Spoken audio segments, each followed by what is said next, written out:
Hai, balik lagi sama gue Andri dari Good Stuff ID, channel yang ngebahas seputar tech and gadget setiap minggunya. Sesuai judulnya, nyesel beli iPad mini 1. Ya, di video ini gue bakal jelasin kenapa gue bisa bilang nyesel, karena awalnya kakak gue minta rekomendasi iPad yang udah affordable banget dan bisa digunain sebagai tablet multimedia untuk anaknya, kayak nonton YouTube dan gaming. Ya, sesimpel itulah alasan kakak gue mau beli tablet. Dan akhirnya gue rekomendasiin iPad mini 1 ini ke dia. Ternyata setelah dibeli gue menyesal. Di video ini gue bakal jabarin alasan gue kenapa nyesel beli iPad mini 1 di tahun 2020. Mulai dari spesifikasi, performa, user experience, dan lain sebagainya. Semoga video ini juga bisa jadi gambaran buat kalian yang mau beli iPad mini 1 di tahun 2020. So, tanpa banyak basa-basi lagi, simak video review iPad mini 1 di tahun 2020 versi Good Stuff. Check this out.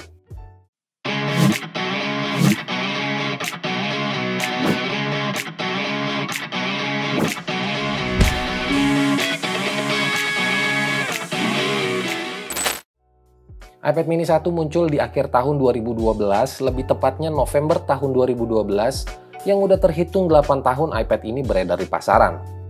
iPad mini merupakan inovasi Apple di lini produk iPad yang menghadirkan tablet berukuran mini. Poin pertama yang mau gue bahas soal spesifikasinya. Untuk bagian depannya, iPad mini hadir dengan layar berukuran 7,9 inch dengan screen to body ratio 71,7%. Layarnya menggunakan panel layar LCD, dan tombol home di bagian depan yang menjadi tombol fisik paling ikonik untuk produk-produknya Apple. Untuk operating sistemnya, iPad mini 1 ini menggunakan iOS 6 dan mendapatkan update paling terakhir di iOS 9. RAM-nya 512 MB dan chipset yang digunakan Apple A5 dengan fabrikasi 45 nanometer, di mana setara dengan iPhone 4S yang rilis di tahun 2011 silam. Untuk unit yang gue bahas kali ini adalah iPad mini 1 Wi-Fi only dengan kapasitas storage 16 GB. Untuk harganya, iPad mini 1 ini dibanderol dengan harga 1 jutaan lebih sedikit di beberapa marketplace Indonesia. Dari spesifikasi dan harga inilah yang menjadi alasan pertama gue nyesel beli iPad mini 1. Padahal dengan harga sejutaan lebih sedikit, gue masih bisa dapat tablet Android yang masih mumpuni buat dipakai di tahun sekarang. Kemudian poin selanjutnya soal user experience. Selama penggunaan 1 minggu, iPad ini sebetulnya masih bisa dipakai buat hal-hal yang ringan-ringan aja, kayak browsing, nonton film, dan dengerin musik. Tapi beberapa kali gue ngerasa tablet ini lumayan lemot buat penggunaan fungsi yang barusan gue bilang tadi. Contoh paling kerasa pas waktu pindah-pindah aplikasi atau buka satu aplikasi, iPad ini akan memakan sedikit waktu untuk proses loading page-nya. Hal ini masih bisa dimaklumi karena kalau diingat, iPad ini sudah cukup berumur untuk sebuah tablet. Jadi buat kalian yang mau beli iPad mini 1 ini untuk urusan produktivitas, gue rasa iPad mini 1 udah nggak layak untuk masuk wishlist tablet incaran kalian di tahun sekarang. Nah, kemudian di sektor baterai. iPad mini 1 dibekali baterai dengan kapasitas 4490 mAh. Dengan kapasitas baterai yang cukup besar dan penggunaan yang ringan-ringan aja, iPad mini 1 ini berhasil buat dipakai seharian. Tapi dengan kapasitas baterai sebesar ini, Apple nggak menyematkan teknologi fast charging, di mana untuk proses pengisian daya akan memakan waktu yang cukup lama.